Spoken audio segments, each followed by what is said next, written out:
A new baby's an exciting addition to the family. But there are problems, too. He's always asleep. When's he ever going to be any fun? All he ever does is eat and sleep. Yes, eat and sleep. And that's just about all you did, too, when you were a baby. You had to depend on your mother for all the things that you needed. She had to feed you, to bathe you, to put you down to sleep. As you grow older, you learn to do more and more things for yourself. Some of these things you do so often that they become habits. Everybody has habits. Dad likes to read his newspaper every evening in this same chair. It's one of his habits. Habits are things you do naturally without having to think about them. Martha first had to think each step when she tied a bow knot. Now she can do it easily and quickly.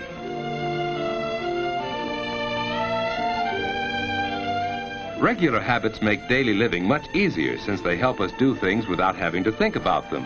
Some of the habits you learn now may stay with you all your life. All right, children. It's time to get ready for bed. I'm almost through with this chapter, Mother.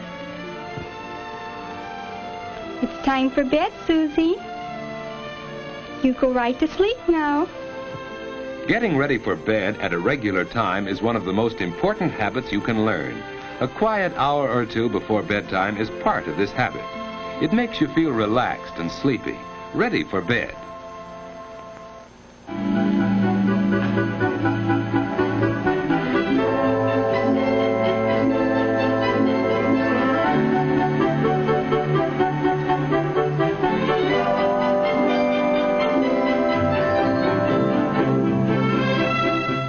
Washing up is part of the going to bed habit. Any regular routine before bedtime helps you feel sleepy. Hanging up your clothes can be part of this routine. They'll air out overnight and be neat for tomorrow. Wearing the right kind of night clothes is important. David's pajamas fit him loosely and don't bind him around the waist. David likes to open his window when it isn't too cold for fresh air, but he's careful not to sleep in a draft. Of course, Martha has her own habits. Instead of opening her window, she gets fresh air by opening her door a bit. Good night, David. Good night, sis. David's bed is comfortable and the mattress isn't too soft. The covers on his bed are warm without being heavy. And so David's ready for bed at just about the usual time. Of course, he sometimes stays up later, but that doesn't happen often enough to change his going to bed habits. Now to sleep. Some people go right to sleep, others take longer. Because David has regular sleeping habits, he usually drops off very quickly.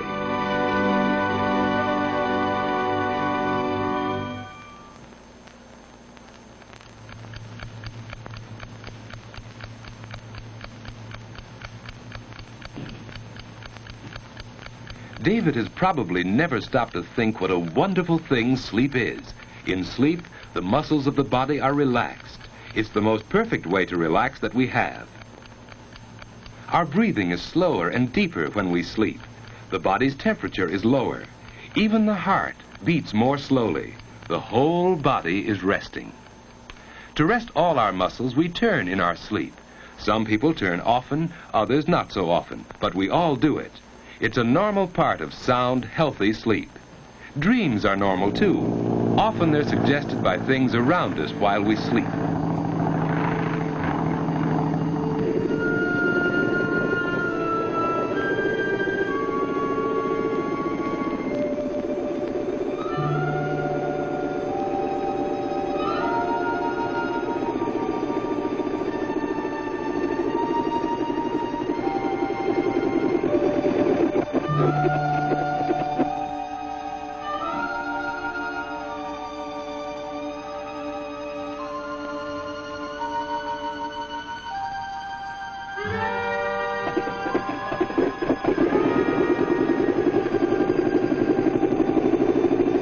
Dreams don't seem to make much sense, do they? That's because the brain is resting along with the body, so it's less alert when you sleep.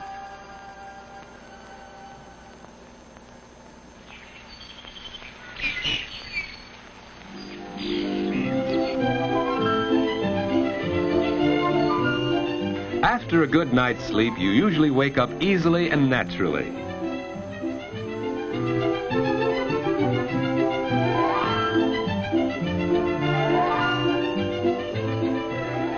The alarm hasn't rung yet. David finds that he usually wakes up before it goes off. Of course, it takes him a little while to get fully awake. You're never at your best until at least an hour or two afterwards. That's one reason why getting up early is so important.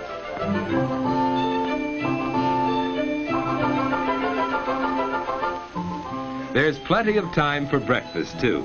Breakfast is an important meal that shouldn't be missed. If you usually go to bed early enough, you usually wake up early, too. You can start the day in a pleasant, unhurried way.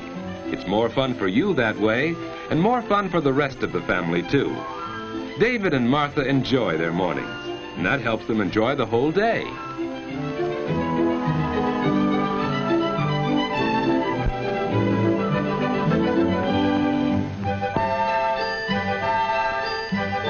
As the day goes on, you get more and more value from your regular sleeping habits. Plenty of sleep helps you to be bright and alert to the very end of the day. But what about bad sleeping habits? George just doesn't get enough sleep. And now in the afternoon, he's tired. It's hard for him to pay attention in class. When the teacher calls on him, George just can't seem to remember things that he really ought to know. George doesn't realize it, but his main trouble is bad sleeping habits. Last night, for instance... No, Muggsy. Don't rub me out. I didn't do it. Honest, I didn't. No rat's gonna squeal on me. You know too much, Limpy. You know I wouldn't sing, Muggsy. We've been pals too long. Slat saw you in the DA's office. Sure, I was there, but they didn't get nothing out of me. Then why was the coppers around here today? I don't know, Muggsy. I don't know. You squealed, that's why. You put the finger on me. You can't do it, Muggsy. You can't. You can't. Oh.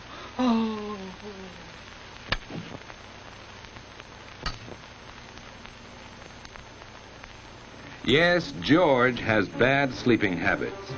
And even when he finally does get into bed, he finds it hard to go to sleep. That's because he hasn't formed the habit of going to sleep at a regular time each night.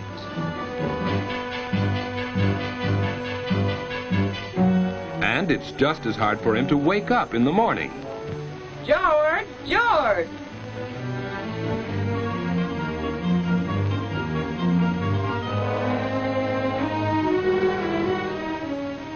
Get up, George.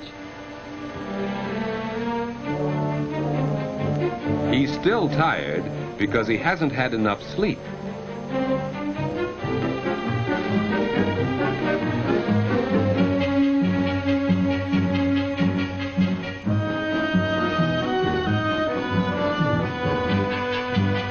Hey, Mom, where are my books? On the mantel, dear.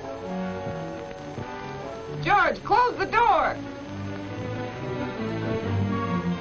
The morning starts badly, and the whole day goes badly when you get too little sleep too often.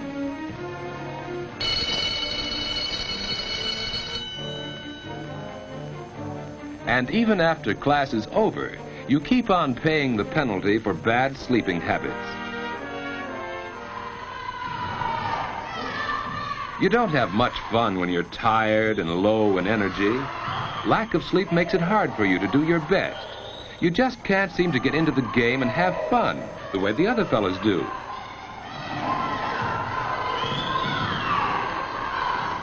You're irritable and cross, hard to get along with. People don't like you, and you don't like yourself when you're like that. Probably neither David nor George realize how important their sleeping habits are to the way they enjoy their waking hours. Going to bed at a regular time each night makes it easier for you to go right off to sleep instead of lying awake long into the night. You wake up easily and naturally without having to be dragged out of bed. And most important, your day starts right and stays right. Both David and Martha have learned that good sleeping habits help you get the most out of everyday living.